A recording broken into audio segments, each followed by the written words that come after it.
Hello friends, welcome back my YouTube channel mister आशर्मा। तो दोस्तों, हम व्याकरण सीरीज को लेके चले हुए थे और आज का जो हमारा टॉपिक है वो रहेगा वाच्य। इससे पहले की अगर वीडियो आपने नहीं देखी है तो आप प्लेलिस्ट में जाके देख सकते हैं। पूरी प्लेलिस्ट बनी है आपकी व्याकरण की।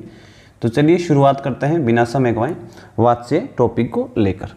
तो जो वाच्य टॉपिक है, अगर आपने पढ़ा होगा तो वाच्य टॉपिक आता है जब हम किसी शब्द के रूप में परिवर्तन लेके आते हैं। तो वो परिवर्तन के 5 आधार होते हैं: लिंग, वचन, कारक, काल और वाच्य। उन्हीं में एक टॉपिक आ गया वाच्य रूप। और वाच्य का जो शाब्दिक अर्थ होता है वो होता है कहने का विषय। कहने का विषय, वाच्य का शाब्दिक अर्थ क्या हो गया? कहने का विषय होता है शाब्दिक अर्थ इसका।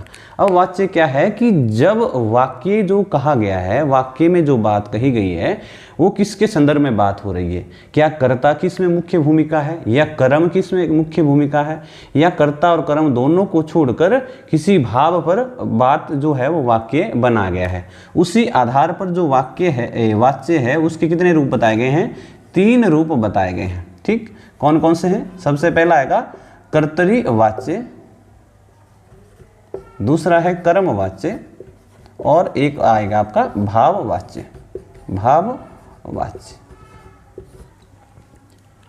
वाच्य का अर्थ हो गया कहने का विषय कि जो वाक्य बना है वो किसके संदर्भ में बना है, किसके लिए बना है? कर्ता के लिए, कर्म के लिए, या फिर इन दोनों को छोड़कर भाव की इस वाक्य में प्रधानता रहेगी। यही रूप पहचानने को हम क्या कहते हैं? वाच्य रूप कहते हैं। कितने रूप से आएगा? 3 रूप में आएगा, कर्तरी वाच्य, कर्म वाच्य और भाव वाच्य। एक तो आपने याद रखना है, कर्तरी वाच्य में क्रिया कैसी हो सकती है? सकर्मक भी हो सकती है और अकर्मक भी हो सकती है। कर्तरी वाच्य में क्रिया सकर्मक भी हो सकती है और अकर्मक भी। कर्म वाच्य में क्रिया हमेशा और हमेशा सकर्मक होती है। कर्म वाच्य में क्रिया हमेशा और हमेशा कैसी होगी? सकर्मक। और भाव वाच्य में क्रिया हमेशा और हमेशा कैसी होगी? अकर्मक क्रिया होगी। एक तो क्रिया रूप है कि कर्तरी वाच्य में सकर्मक और अकर्मक दोनों हो सकती हैं। कर्म वाच्य में सकर्मक ही होगी, इसके अलावा नहीं होगी। और भाव वाच्य में अकर्मक ही होगी, इसके अलावा नहीं होगी।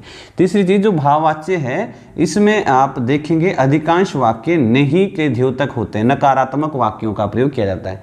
जो भाववाचक वाक्य होते हैं वो अधिकांशतः, सभी नहीं कह रहा हूं, अधिकांश वाक्यों में नहीं शब्द का प्रयोग किया जाता है जो भाववाच्य के वाक्य होते हैं। चलिए एक एक करके बात करते हैं। सबसे पहले बात करते हैं कि कर्तरी वाच्य क्या है। कर्तरी वाच्य में क्या होगा? जहां क्रिया का प्रभाव कर्ता पर रहेगा, अर्थात जो क्रिया लगी है वाक्य वो किसके अनुरूप लगी होगी? कर्ता के अनुरूप। कि जब क्रिया कर्ता के अनुरूप लगे उसको कहेंगे कर्तरी वाच्य। ठीक है। अब जैसे हम कहते हैं कि राम पुस्तक पढ़ता है, राम पुस्तक पढ़ता है।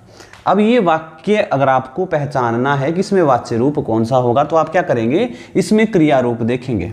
पढ़ता जो क्रिया है वो राम के अनुरूप लगी है। राम क्या है? पुल्लिंग है, पढ़ता भी पुल्लिंग है। राम एक वचन है, क्रिया भी यहां पर क्या है? एक वचन है। अब यहां पर कई बार स्थितियां ऐसी होती है कि कर्म भी इसी रूप में लगा होगा। तो इसको पहचानने के लिए आप क्या करेंगे? जो राम शब्द है, राम को अगर आप स्त्रीलिंग शब्द में लिखेंगे, जैसे मान के चलिए राम की जगह आप क्या लिख देंगे? सीता लिख देंगे। तो आप क्या पढ़ेंगे? अब सीता पुस्तक पढ़ता की जगह क्या हो गया? पढ़ती है। अर्थात जैसे कर्ता के लिंग या वचन में परिवर्तन हुआ तो क्रिया क्या हो रही है? परिवर्तित हो रही है।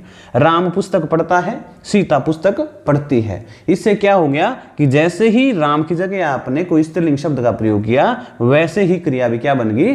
स्त्रीलिंग बन गई। अगर इसको बहुवचन में बोलें तो बच्चे पुस्तक पढ़ते हैं। पढ़ता की जगह क्या हो जाएगा? पढ़ते हैं। तो यहां क्या है? कर्ता के हिसाब से जब क्रिया लगी होगी तो उसको क्या कहते हैं? कर्तरी वाच्य कहते हैं। ठीक। हाँ, दूसरा है कर्म वाच्य। कर्म वाच्य में क्या होगी? जो क्रिया होगी वो किसके अनुरूप लगी होगी? कर्म के अनुरूप लगी होगी, ना कि कर्ता के अनुरूप।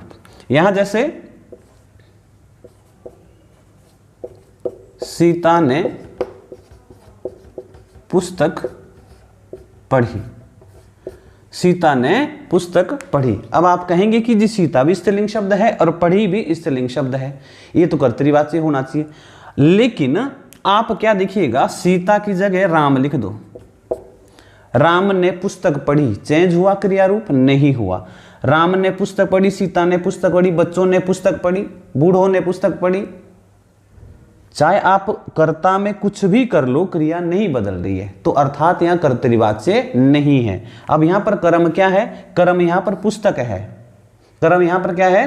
पुस्तक है। आप पुस्तक की जगह कुछ और शब्द लिख लो, जैसे सीता ने अखबार पढ़ा। अब पढ़ी की जगह क्या हो जाएगा? पढ़ा। सीता ने अखबार पढ़ा। अब क्या हुआ? कर्ता के हिसाब से क्रिया नहीं बदल रही है। किसके हिसाब से बदल रही है? कर्म के हिसाब से बदल रही है। ऐसे वाक्य किस में आएंगे? कर्मवाच्य के अंतर्गत। और ध्यान रखना, ऊपर वाला जो वाक्य है यहां अकर्मक भी हो सकता है, जैसे राम चलता है। राम चलता है, क्रिया अकर्मक है। सीता चलती है, क्रिया अकर्मक है। लेकिन जो कर्मवाच्य होगा उसमें क्रिया कैसी होगी? सकर्मक होगी ही होगी। क्यों? क्योंकि उसमें कर्म के हिसाब से क्रिया लगती है, तो कर्म होगा ही होगा। तो कर्मवाच्य की सबसे पहली पहचान क्या होगी? कि वो सकर्मक होगा। अब तीसरा रूप है भाववाच्य का, जहां ना तो कर्ता के हिसाब से क्रिया बदलेगी और जहां अब अकर्मक है तो कर्म होगा ही नहीं। जैसे राम से दौड़ा नहीं जाता। राम से दौड़ा नहीं जाता, राम की जगह सीता लिख दो। सीता से दौड़ा नहीं जाता, बच्चों से दौड़ा नहीं जाता, बूढ़ों से दौड़ा नहीं जाता। कर्म इसमें है नहीं। जब कर्ता से कोई क्रिया बदल नहीं रही है और कर्म उपस्थित ना हो तो ऐसे वाक्य को क्या कहते हैं? भाववाच्य कहते हैं। ठीक है। हाँ, उसके बाद एक और वाक्य आप लिख सकते हैं जो उसके अलावा जो भी आप, जैसे घोड़े से भागा नहीं जाता। घोड़े से भागा नहीं जाता, इस तरह का वाक्य लिख लो। ये भी आप परिवर्तित नहीं हो गए। सीता से खाया नहीं जाता, सीता से सोया नहीं जाता। ऐसे कोई भी वाक्य जिसमें कर्म कर्ता हो, कर्म नहीं हो और कर्ता के हिसाब से क्रिया ना बदले, ऐसे सारे वाक्य किसके अंतर्गत आएंगे? भाववाच्य के अंतर्गत। जब आपने वाच्य पढ़ने हैं, केवल और केवल दो चीजें याद रखनी है। पहली चीज, वाक्य में क्या करेंगे? आप कर्ता के हिसाब से क्रिया बदलेंगे।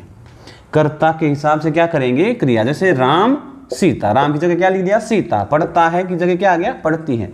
अगर सबसे पहले क्या करेंगे? कर्ता देखेंगे, कर्ता के हिसाब से चेंज करेंगे।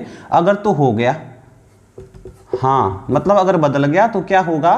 कर्तृवाच्य। अगर तो बदल गया तो क्या करेंगे? कर्तृवाच्य। और अगर नहीं बदला तो आप क्या करेंगे? दूसरा स्टेप करेंगे। दूसरा क्या करेंगे?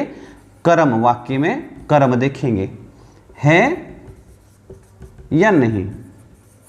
पहली चीज क्या करेंगे? कर्ता के हिसाब से क्रिया बदलेंगे। बदल गई तो कर्तृवाच्य, नहीं बदली तो दूसरा स्टेप क्या करेंगे?